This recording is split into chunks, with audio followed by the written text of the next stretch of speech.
The 9:30 Club. Oh, that's where I had laryngitis, and I had to have a doctor shoot me up with prednisone in the ass right before I played. Yes. That's pretty Spinal Tap.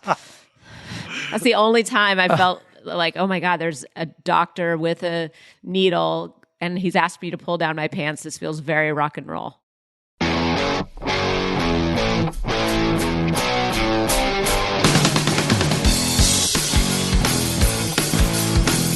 Hello, Cleveland! Turn your speakers up to 11 because it's time for Too Much Effing Perspective, the podcast that asks musicians and entertainers to relive their most Spinal Tap moments when nothing goes right and everything gets weird. I'm your host, Alan Keller, a comedy writer in LA and former lead singer of the least heralded Chicago band, the Falling Wallendas. And I'm your co-host, Alex Hoffman, former tour manager for PJ Harvey and former lead singer of the least heralded Milwaukee band, the Vainglorious. Our guests today are Corin Tucker and Carrie Brownstein from the group rock critic Grail Marcus called the best band in America, Sleater-Kinney. We're going to talk to Carrie and Corin about whether it's better to get electrocuted than to cover your mic with someone's smelly sock, who stunk them out of their dressing room at Colorado's legendary Red Rocks Amphitheater, and how on the road, Glamour and Squalor are never far apart. So without further ado, let's go to the TMEP show! It really puts perspective on things, though, doesn't it? Not too much. There's too much Yeah, effing perspective now.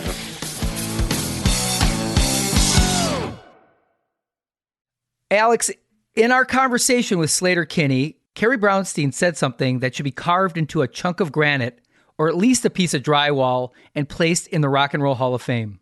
What quote would that be, Alan? She said, Glamour and Squalor sit side by side on tour. Mm-hmm. And it's so true. I mean, the amount of crap a band has to put up with for that 45 minutes or so of glory on stage is daunting. Unless you're a major headlining act with an army of managers, roadies, and assistants running interference on all fronts, the obstacles to playing a gig can really make you reconsider that accounting degree your parents hope you'd get in the first place. I'm just going to bring up a typical gig for the Falling Wallendas. I think it was Fargo, North Dakota, which right there says something about the direction of our career. Big music town. Is it really? I remember we had to turn our amps up so that you could hear us over all the fracking. But anyways, I'm in the middle of nowhere. I'm sporting some pretty tight pants. Let me just say how tight they were. They were so tight, I couldn't fit underwear underneath them, let alone a cucumber wrapped in tinfoil. Anyway, before the gig, I was hanging a backdrop, and suddenly my pants split wide open from ankle to ass. They were flapping around like one of those, those air dancers outside a car dealership. So in order to avoid a public indecency charge, I had to have my guitar tech kneel behind me for the entire set and hold my pants together so I wouldn't shift the focus from my Les Paul to my Les Balls. Yikes. That was as close to becoming a human centipede as I ever want to get. Yeah, I mean, they talk about things that you can't unsee. That's kind of a visual that I can't unthink now that you've brought it up, Alan. Thanks for that. Wardrobe malfunctions are an example of the squalor on the road. I think that's right. I think another one is accommodations, hotels, motels. Right. In fact, didn't Frank Zappa have a film called 200 Motels? I don't know, but I think he carried a pillow with him wherever he traveled. Smart. In some places, you want to bring your own bedding. But in any case, I was in Asbury Park, New Jersey with the Bodines. They were going to play at the legendary Stone Pony, which was made famous by Bruce Springsteen. And Asbury Park at that time, this was the mid-90s, was like a neutron bomb went off. Once upon a time, it was a really thriving resort town. It had a boardwalk. It had Coney Island type of setting. But at that point, it was virtually abandoned. It was a little bit scary, but the Stone Pony was sitting right there. And about 3 blocks down the street was a hotel called the Berkeley Carteret Hotel. Fancy. Yeah, it sounded very fancy. And so we pulled up and got out to check in, and we came to the front entrance and it was blocked off. There was a sign, enter this way. And we had to go through a side door, like almost like an emergency exit, to go to the front desk and check in. And it turned out that as we looked around, like none of the room doors had doorknobs. And there was something very strange going on there. What it turned out was this hotel was owned by the Maharishi, which at that time owned multiple hotels around the country. And the belief system there was that entering a building from, let's say, the south side was bad luck. So they closed off the main entrance because it faced south. Is that why they called him Southside Johnny? Yeah, well, Southside Johnny was a Stone Pony regular as well. But there's all this weird stuff going on, and you're kind of in this environment that just feels very unsettling, and you're trying to relax before the show, but you're kind of getting the heebie-jeebies. So I think that it's another example. There are a lot of ways that Squalor works its way into the experience before bands get the glamour of jumping on stage and playing for their fans. You know, the Doors Without Doorknobs brings back a memory of mine from childhood. My sister was kind of a rebel, and she would lock herself in the bathroom. And so my father took the doorknob off our bathroom. For 3 years, until she graduated high school, we didn't have a doorknob in our bathroom. Wow. You really put the effing in family of that story. Let's get to our conversation with Carrie and Corin from Sleater-Kinney. But first, a short break.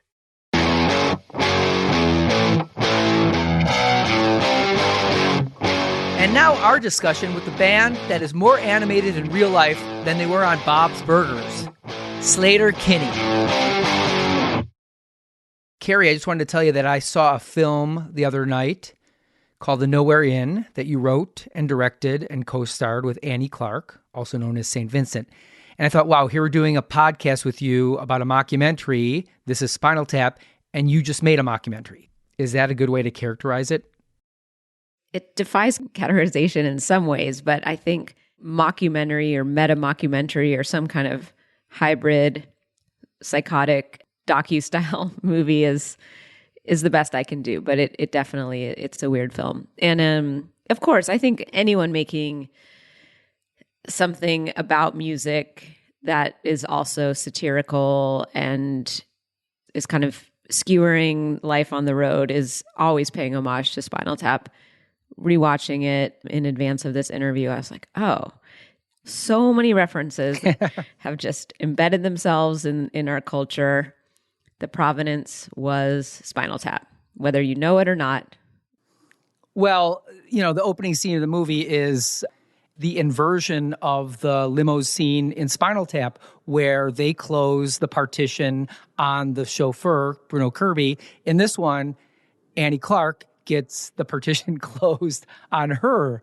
Yeah, it is the inversion of that, and it's the bad omen for her, as it was probably a bad omen for Bruno Kirby. But actually, he probably did fine. The rest of the band it actually went bad for that band too, so who knows? Well, Bruno Kirby died, so I guess maybe it was a really bad omen. That's true. Okay, on that cheerful note, let's get down to brass tacks. What are your favorite scenes in This Is Spinal Tap? My favorite scene is definitely the party scene. And I love that it starts out with Fran Drescher and she's just looking gorgeous. But the band is all like, who is this? What's happening? You know, like they're so clueless. They don't even know who this is. She's just like smoking and glamorous, like, oh, boys, come over, you know, and it's so clubby and there's so much going on in the party scene that I absolutely love. Have you had Bobby Fleckmans in your music career? Absolutely. Absolutely. She's actually cool, right? She's actually smart and funny. I mean, she reminds me a little of Megan Jasper at Sub Pop, right? You know, just like this woman that's fully in charge. She's also from the East Coast. She's got a bit of an accent. She's very outgoing. And she just, you know, she's great. I love her. She's probably my favorite character in the movie.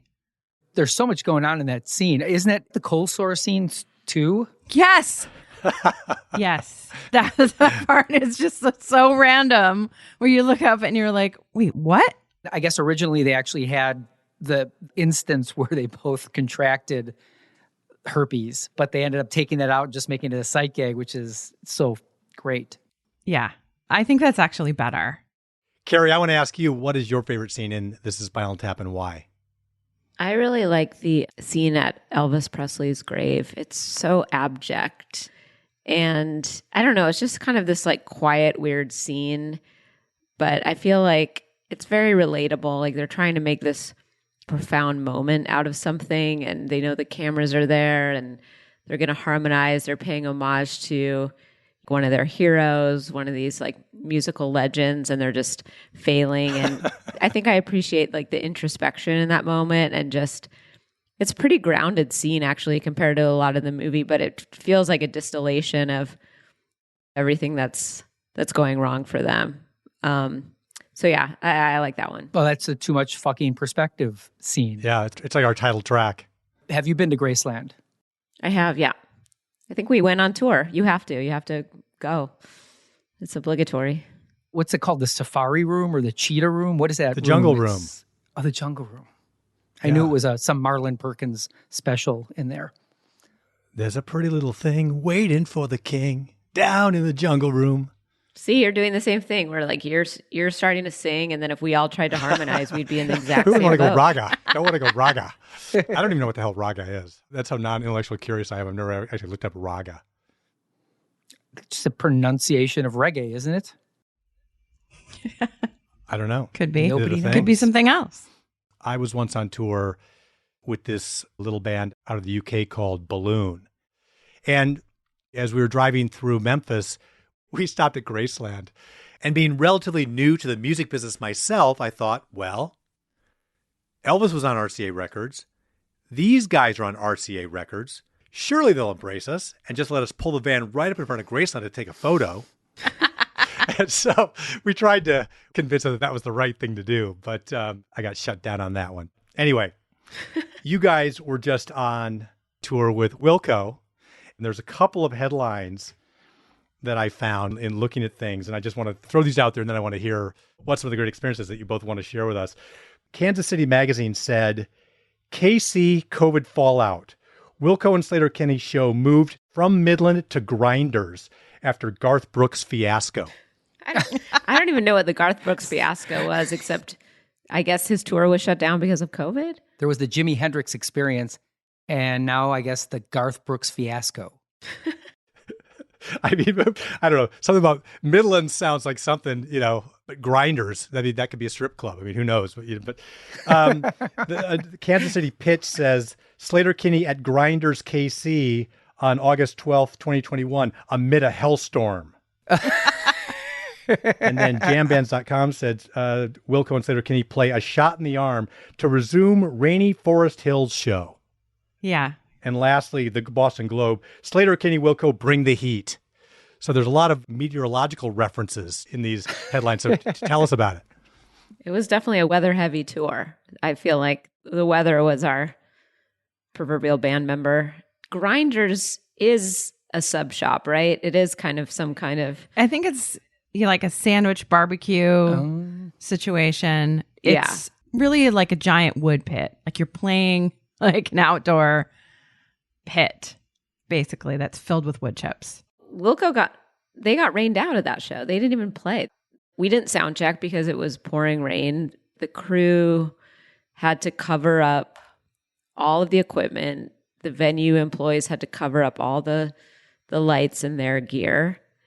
We played 30 minutes and then Wilco never played. They had to play in their dressing room and do a live Instagram stream. So that was a little anticlimactic. Weren't you the DP on that, Carrie? Wasn't that being shot for you? I was one of the DPs. Technically, it was actually one of their techs, but I was the second camera, B camera. And then New York was Hurricane Henry, which dumped a lot of rain. We were in Queens at Flushing Meadows, and yeah, big rainstorm. That's our set was cut short that night because of lightning. They had to clear everyone out. You would think a town called Flushing Meadows wouldn't have a problem with rainfall. I know. We were on stage and they're like, clear, in your ears, like, clear the stage. And then they do this announcement where they're like, shelter in place. Whoa. And fortunately, that stadium has speakeasies built underneath it, bars under this weird tennis stadium. So, the audience can go down. Fortunately for them, they can go underneath and just drink, which they did while this effing hurricane was just dumping rain. And Wilco's like, well, stopped, because the lightning is really the thing that clears everything out. You can't play while there's lightning, but rain, sure. So Wilco goes back out and plays during this hurricane, and it's just dumping rain on their poor audience. Stands out there in ponchos, almost 4,000 people just stay. And the front of house out in the audience gets flooded. Where the soundboard is, Whoa. There were 6 inches of water. And so the poor techs are standing in water while operating all of this equipment. It's just Very safe. really, really Yeah, safe. I don't think that met OSHA requirements. I think No, something, nothing on that tour really did.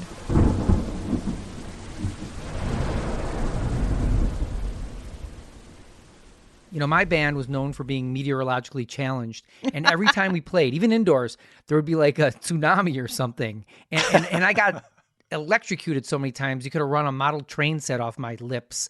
Did you guys ever get zapped bad? Oh, Yes, so definitely. many times.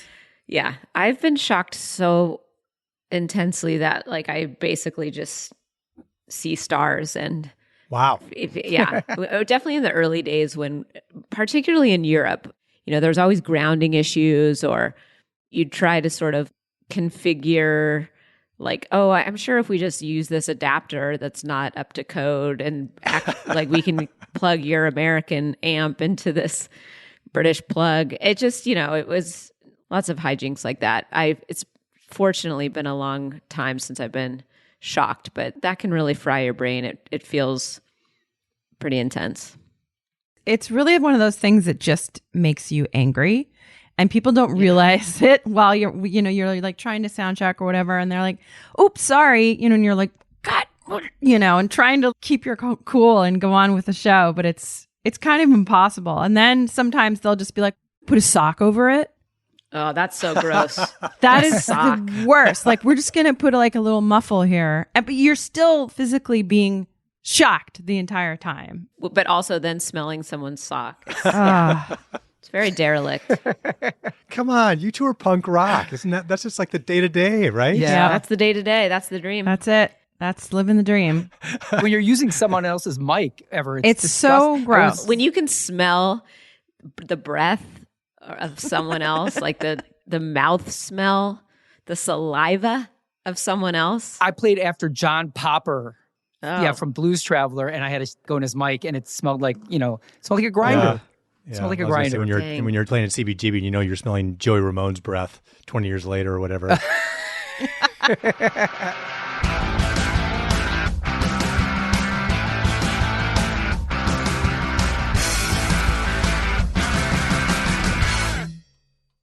So we already heard your weather report from being on the road with Wilco. Could you share some of the other highlights and even the lowlights of that experience? I would say the highs were very high and the lows were very low, and they often were split-second moments next to each other. I think getting to do Red Rocks was obviously a career highlight. It's a gorgeous venue built into these very red stones in the walls of this beautiful canyon. Very famous. Every big rock act of the 70s and 80s has done it. Backstage is up above the main stage. There's this weird little cave you just take a little stairway up to, and it's built into the side of this mountain, this canyon or whatever you want to call it. But it literally is a cave, right? So you open a very heavy door, and it's several rooms, cave room here for the crew, and then there's a couple of rooms for the band, but it's this long, windy cave where they had to bring our wardrobe cases up here and bring all our stuff back there. But we were just ecstatic to be there. There's pictures of Stevie Nicks on the wall and talking about Fleetwood Mac being there, every famous person, all of these amazing package shows they had in the 80s. We're like looking at all this before we play. The weather is, for this show, beautiful. It was a gorgeous night, wasn't it, Carrie? Yeah, It really was. it really was. I'm trying to set the stage here, trying to set the scene. Work with me here. Work with me. And we all have friends and family there, right? Wait, are We you all setting have- up for something to go wrong? Because I feel like it was a good show. No, after the show, remember? No. Oh, all right, let's just tell the story. Okay, so we play this amazing show. I have friends out in the audience. Our drummer has his entire family there. I don't know where you're going with this. And we play this incredibly beautiful show. We're like high on life, but it's still COVID, right? So right after the show, we have to go up to our dressing room, right? We can't be mingling out there. We're like doing very strict protocols, right? So we very obediently go right back from the stage into our dressing room, which I mentioned before is like a cave.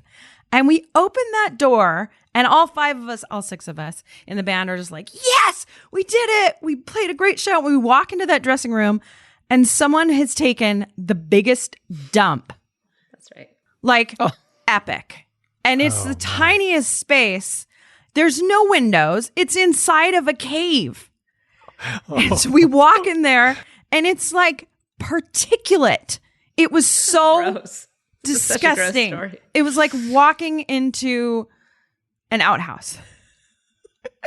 I loved also knowing that it had to have been someone we knew that was taking that opportunity while we played to have a private moment. Moment. Was it in a toilet or was No. It was in the toilet, but I'm just saying like the whole dressing room was like a tiny tin can inside of a cave. Yes. Yeah, the Glamour and the Squalor, they sit side by side on tour. They really do. They really do. That's a great story. It's a perfect illustration of what you were describing, Corin. Well, it's interesting how often that comes up because we just interviewed drive-by truckers and they're told an entire story about Jason Isbell having a bowel movement. And having a fan try to talk to him through the door. Those were the worst days of when you played small venues and you didn't have great days to play small venues, but the worst aspect, I should say, was often that there was not a bathroom in the dressing room. Right. So you would be 5 minutes before you play, you're waiting in a bathroom line. Meanwhile, the fans are like, why aren't they on stage? It's like, well, I have to wait in this long bathroom line. It's like all of the mystery is just taken away from you at that point. You're like, hey, how's it going? Don't worry, I'm washing my hands. Like, it's just, you're so exposed. That is so classic. The indignities. The indignities. Yeah. I mean, yeah. Some of our band members, it was their first time doing a bus tour. And we had the bus driver sit everyone down and be like, no number 2 on the bus, and that's like, it's pretty astounding that you realize like half of your time on tour is figuring out when that moment is going to happen for you. Gosh, we're really peeling back the curtain. Yeah. Yeah. Honestly, I did not expect to be having this conversation with you two, but all levity aside, it is interesting how this topic comes up in various forms. Why would you think we wouldn't have this? Like our last guest was the drummer from OK Go, and their dressing room was a broom closet. So he peed in a bucket, thinking it was just a bucket, but it was actually some marquee letters. Oh, God. And he got caught. And now every time he plays, what was the club in Boston? The Paradise in Boston. And so every time he goes, they always put a bucket out by his drums and say, Dan's piss bucket. I mean, for years and years and years, every time. Never live it down. That sucks. That's what you want to be known for.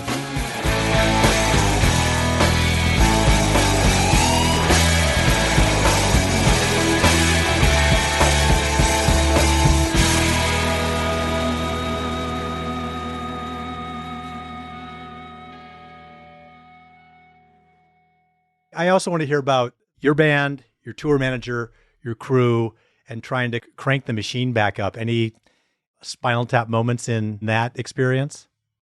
We had a bus driver who admittedly was a bit rusty because after COVID, the buses themselves were rusty, right? They hadn't been driven. So all kinds of things were going wrong. And one night we were bouncing so hard in our bunks, right? When you go on the road at night, you're trying to sleep, but they're going over construction, the rumble strip, just all this stuff in your bunk. And you're like, what is going on? And this one night, we're like actually texting each other, what the F? And Carrie was like, I just caught air in my bunk. And we find out the next day, the bus driver had forgotten to lift the hydraulics on the bus. So we were just like flapping around like cargo, just like a bag of bones in the back of this bus. So unsafe. So unsafe.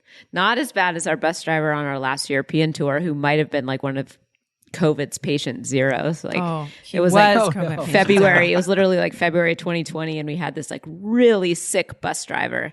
We were like, man, that guy sounds terrible. I wonder if there's something going around.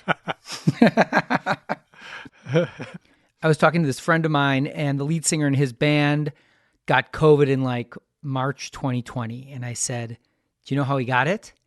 And he said, yeah, we think he got it from Tom Hanks. Oh, wow. Seriously, the guy had dinner with Tom Hanks like when Tom was sick. I would like to get it from Tom Hanks. It's a better COVID, yeah. That's what everyone's Yeah. With PJ Harvey, our bus broke down a block from the White House, and we just took the stuff off. We never saw that bus again. People who haven't been on the road can kind of imagine a little bit how disruptive that is. But my experience is you begin to integrate with the bus, right? It kind of becomes part of you, and you become part of it when you're out for a while. It's not easy to move out. No, it's basically your home. We had people who had never experienced the drop off before, right, on this tour. And our tour manager, unfortunately, had to leave us a little bit early. He got a better gig. What? And Not possible. so we're driving. Yeah, I know. And we're driving into Chicago. We've told everyone else on the bus, we're getting dropped off here, Chicago, early morning. And it's just me and the bus driver sitting up front. And he's like, can you wake everybody up? We're almost there. You know, I'm yelling like, get up, everybody, just using my mom voice. And we get near the hotel, right? But they're like, oh, well, you can't go actually to the hotel because the bus is too big. So we're in the alley behind the hotel. And you can imagine what these people who have been living on a bus, they've never done this before, and they have so much stuff. And the hotel is like, we can't get you to the front. You're going to have to come through the back. The concierge comes out. He's like, oh my word. You know, he's like a very uptight guy. And we are going through the kitchen with like 6 guitars, all of our stuff, backpacks. The drummer is wearing a sombrero, and he has a paper bag full of his clothes through the kitchen and into the front lobby of this very fancy hotel. If that isn't a scene out of Spinal Tap, I don't know what is. I mean, that is epic.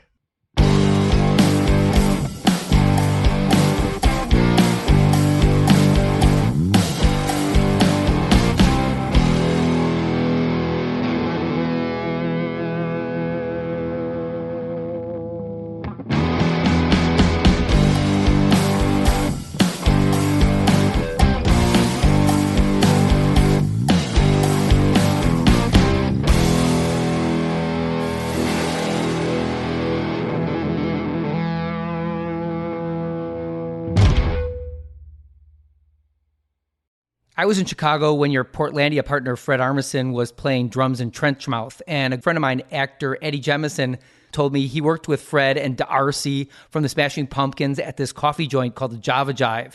And every once in a while, Fred would just drop his tray and run out of the place and chase someone and say, you didn't pay. But there was nobody there.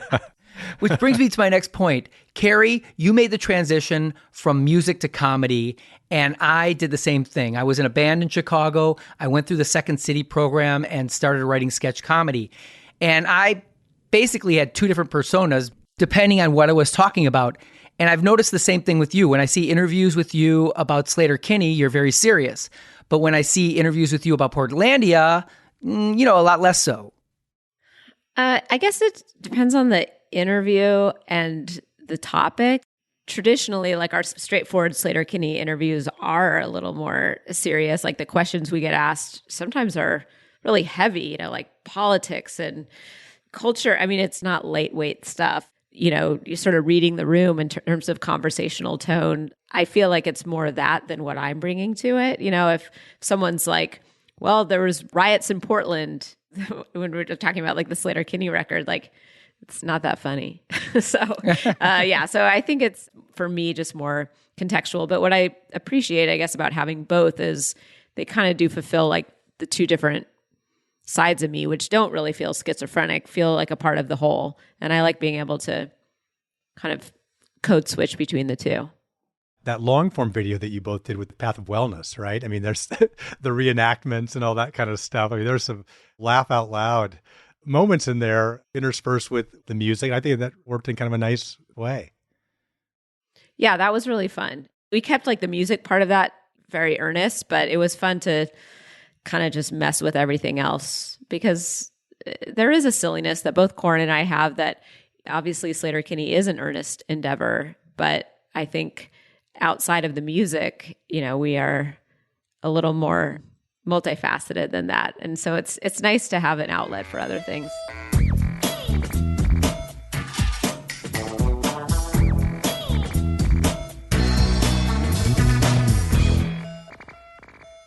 Okay, I'm going to read you guys a line and you can respond. This is the review for Spinal Tap's album Intravenous de Milo. Quote, "They're treading water in a sea of retarded sexuality and bad poetry." And then Nigel Tufnell responds, "Well, that's nitpicking, isn't it?" Wouldn't you say that review and the response pretty much sum up the toxic masculinity of rock music for its entirety? Who wants to take that one? Oh, wow. Corin probably does. Yeah. Yeah. I love that Spinal Tap is poking fun at all of that. And it's skewering it so well. It's the whole idea of them being like so overinflated with their sexual references, all of it. When Nigel is confusing sexy and sexist. Yeah. I feel like that is like the crux of it. Yeah. Oh, I thought this was just sexy. It's like, yeah, it's not. Like it's just, and I think there is some general misunderstandings about that. Those layers have started to get peeled back. And I think one reason it holds up so well is because it's the total deconstruction of it in such a great way. And you can laugh along with stuff that you are like, it's true because it did exist. Still does to some extent, but certainly not as bad as it was. It's amazing to me with all the misogyny and not only that, like the pedophilia in music. Is there like a covenant between groupies and musicians that they don't come out? Why haven't more musicians been held accountable for their actions? Because there certainly is a lot more that's been swept under the rug, don't you think? Oh, for sure. I definitely think that there has long been an air of tolerance for sexism in the music industry. And I think we're starting to get there, but it's still just like taking such a long time. But I think finally, the most egregious offenders are being taken to task, like R. Kelly, I mean, that took so long. It took so many people in such legal lengths to finally cancel that guy. But I think it's going to happen more and more as sexual assault is being taken more seriously. I do think there's going to be more repercussions in the music industry.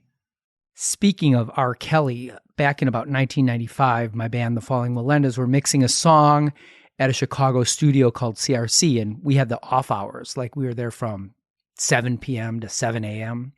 But in general, the time was blocked off for R. Kelly.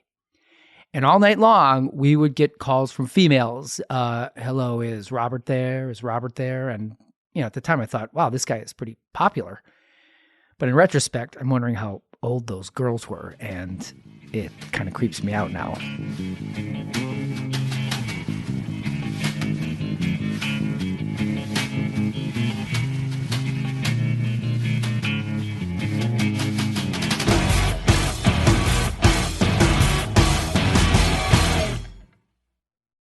Let's talk about parenthood. So I have an 18-year-old daughter, Sunny, and her favorite bands are Sleater-Kinney, The Breeders, and St. Vincent. Wow, good taste. Yeah, she's got good taste. And I think she'd like my music more if my lyrics, which I wrote long before I was a dad, weren't so aggressively male. Corin, you did a solo album, 1,000 Years, and you referred to it as a middle-aged mom album. Have you had any problem migrating from being the perhaps solipsistic rock star to being the mom writing lyrics for their kids' generation? Yeah. I've tried to consciously incorporate the perspective of being a mom into a lot of my songs. And I think it's actually a huge part of who I am and also who I am on stage. It's very maternal to a lot of people. And I think it was always there. So there's so much of that thread through all of my songwriting, really, I think, of feeling that strength and also that frustration of taking care of people all the time and finding space for my own needs and the selfishness and the selflessness and all of that, I think, is actually a huge thread through my songwriting before I was even an actual mother. And I think some of my better songs are ones where I embrace it, like What's Mine Is Yours. Like that song, it's a total rock and roll song, but it's a very caretaking song. It's kind of about listening to people and telling them how much you love them, and that this mess that we're in, whether it's our cultural mess or a family mess, like we're going to get through this together. And people respond so strongly to that song, I think, live, because they want that connection. That's something that you can do as a singer and as a writer. That's interesting because in my life, as a writer, I was having trouble with that transition from the single guy perspective to the married guy to the family guy. Mm-hmm. And to be honest, maybe I was having trouble with that transition in my life in general, because I remember when we were moving from Chicago to Los Angeles and I was driving, it was late at night, we're on Route 66. My wife was asleep in the passenger seat and my baby daughter was asleep in the back. And I remember looking at them and thinking to myself, I didn't know any of these motherfuckers 10 years ago, you know? It really like made that transformation complete. But, you know, going back to my daughter, now that she's old enough, I really want her to appreciate my music, at least half as much as she appreciates yours. Are your kids fans of your music, Corin? I wouldn't say either of them are fans, but I think that it's interesting. They definitely have different reactions to seeing me perform. And my son was mortified. He was absolutely mortified. Like when we got back together in 2015 and he was like 14 at the time, he literally would turn around when we performed or did a sound check. Like he was just like, I cannot watch this, you know, especially if mommy was acting kind of sexy on stage. He was just like, you know. But you weren't being sexist, right? We know that now. We're clear on that. Right. Sexy, exactly. not sexist. Yeah. But my daughter is really different. She is way more open to it and wants to hang out, wants to come to the shows, and will watch a little bit, you know, not a whole set. It's fair. It's fair. It's interesting. She's a little bit more open to it, I would say, but not fans. No, that's just not going to happen. No. This made me feel a little better. In an interview with New York Times, Bruce Springsteen admitted that his children haven't exactly dived into his back catalog. Quote, "We had our kids late. I was 40 when our first son was born, and they showed a healthy disinterest in our work over these years. They had their own musical heroes. They had their own music they were interested in. They'd be pretty blank-faced if someone mentioned a song title of mine." That makes me feel better too, just in general. But I feel like that is the natural progression of things. Like you have to kind of reject what your parents are doing. But it hurts. It hurts. We're still humans. Well, I will say Marshall couldn't look at Corin, but would be like, Carrie, great show. It's like, thank you. I totally would.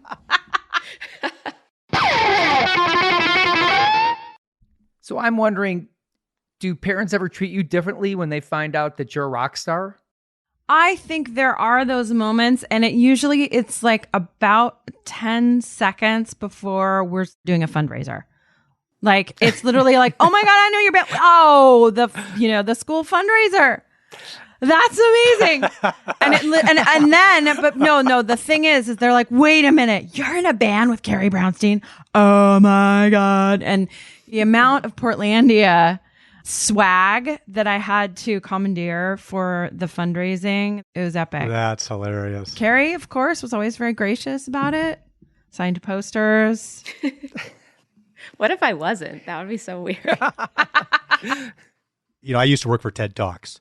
So I tried to bring TED swag for these fundraisers. No one gave a shit. Really? I feel like people love that stuff. They love it for free. They don't want to pay for TED stuff. Oh, right. Yeah. Gotcha. But we had a very typical LA fundraiser where the guest stars were Slash And Slash's wife, who was very boozy, came up there drunk and was like, "Come on, I'll even give you a kiss." And then all of a sudden, all the bidding stopped immediately. And then the musical guest was the Pussycat Dolls. This is for a preschool fundraiser. I love it.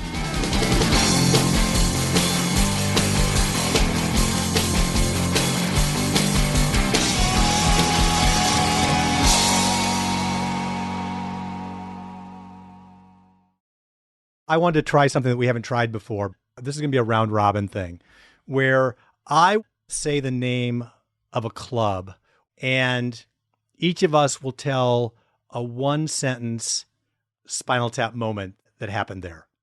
Okay. The 930 Club. I mean, Washington, D.C. Do you remember any crazy stories from there? Aside from just eating those cupcakes? Those cupcakes. Oh my God. Those cupcakes. They're addictive. Sarah. I feel like I've eaten more than one. Oh, that's where I had laryngitis and I had to have a doctor shoot me up with prednisone in the ass right before I played. Yes. That's pretty Spinal Tap. That's the only time I felt like, oh my God, there's a doctor with a needle and he's asked me to pull down my pants. This feels very rock and roll. It did help me sing. Oh, dear. Well, here's a story about the 930 Club. That was on a tour where, believe it or not, Lizzo opened up for us. Oh, my goodness. How cool. Yeah, Lizzo was there backstage. And I remember looking over and she was getting very cozy with our manager at the time. And we were like, what is happening? But not like in a weird, I think she's just so charming. She's very charming. It was more about our funny. manager being like, I'm in love than Yeah. Lizzo doing anything. For sure. Funny. Well, those are two good ones. At the old 930, I remember being with a band that didn't get a lot of love. The bands that got a lot of love got to go eat at the Hard Rock around the corner. The bands that didn't get love had a frozen pizza in the dressing room. And I remember sitting in that dressing room, eating my slice of frozen pizza and seeing a rat crawl across the HVAC pipe or whatever it was in the dressing room. So that's mine. Okay, next one, CBGB.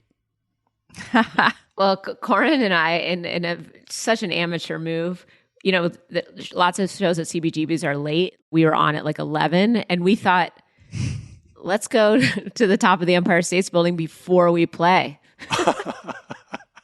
I think we loaded our stuff in. We were like, let's do it. And we did it. I still have the ticket. We went to the Empire State Building.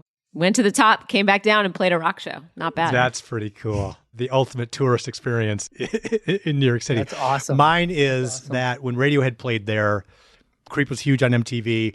They put it at number 5 in the set because they didn't want it to be like the big show ender or whatever. After they played Creep, Tom said, okay, now the MTV crowd can leave. Did they? Classic. No. That's such a 90s move. Yeah. Yep. Yeah. All right. 40 Watt.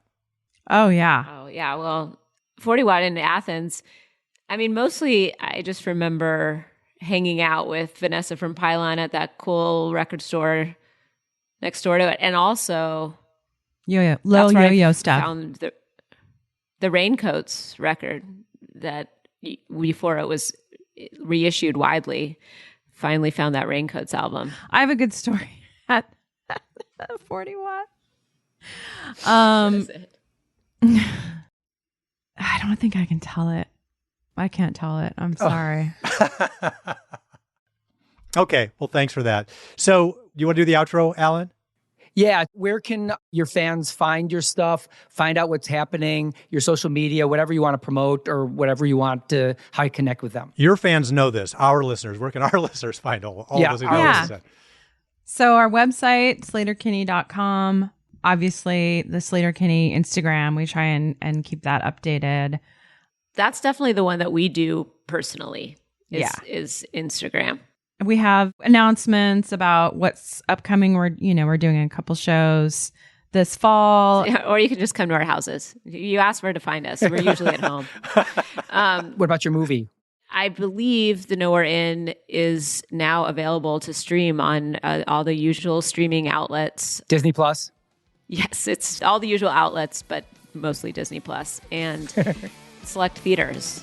So thank you so much for your time, for your generosity, for your insight. We really appreciate it. Yeah. Thanks for having us. It was a lot of fun. Corin and Carrie, thanks so much. So much fun. All right, take care, All right, guys. Bye.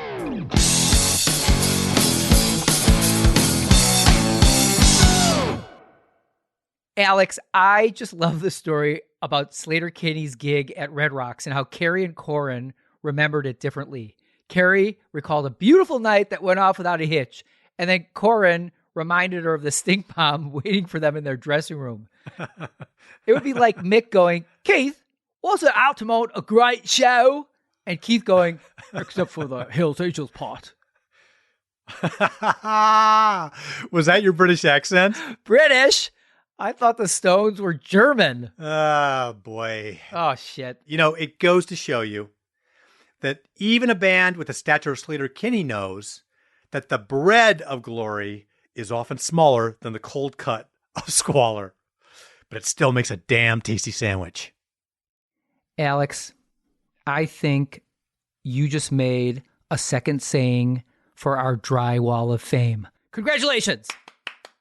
Wow. Well, in my acceptance speech, I want to thank God. I want to thank my parents, my wife, my children, you, Alan, our producer, Gretchen, the Rolling Stones.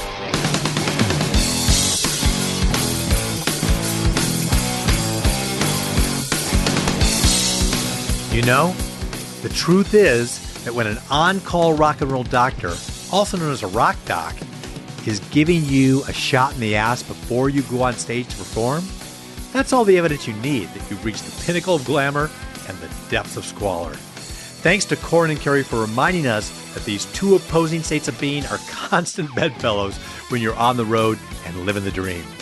With that in mind, it just makes sense that this week we're recommending you listen to the song Hellhole, the Spinal Tap classic from the notorious album Smell the Glove. Maybe they could have called it Smells Like Hell, but who are we to question great art? Find it on your favorite music streaming service.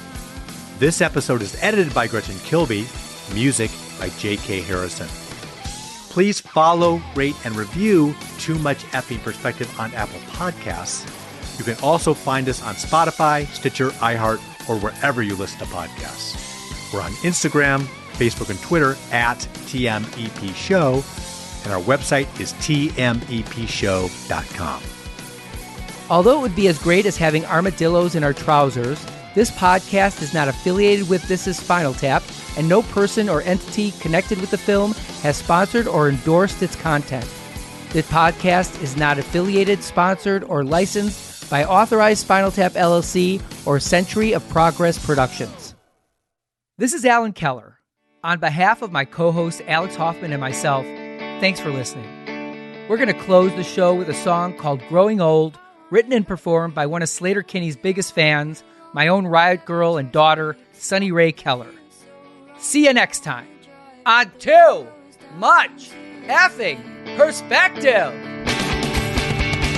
I bring a lighter with me everywhere I go, but what the hell's the point if I don't even smoke? My lips are dry from the way you kissed me last night.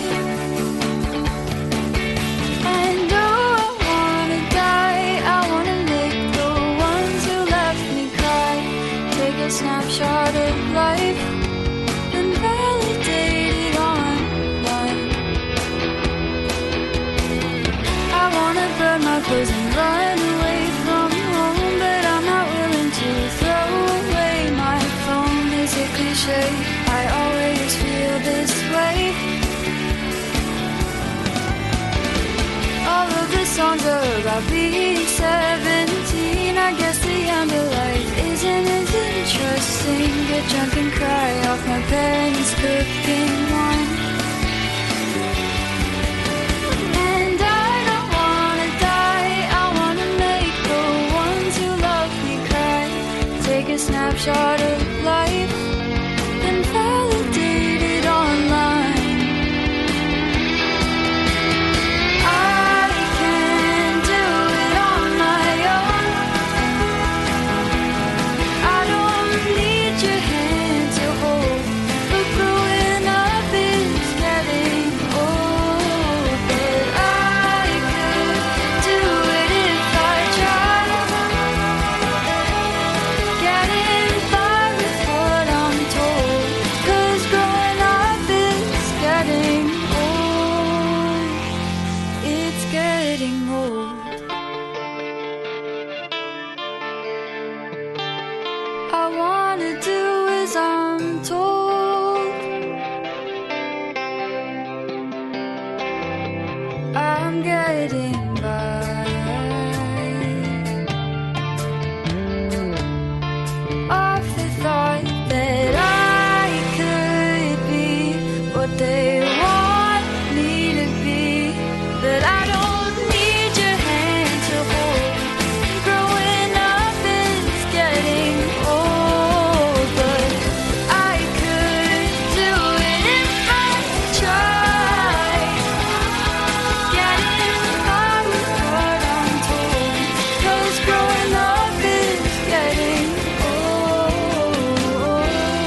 Evergreen Podcast Network.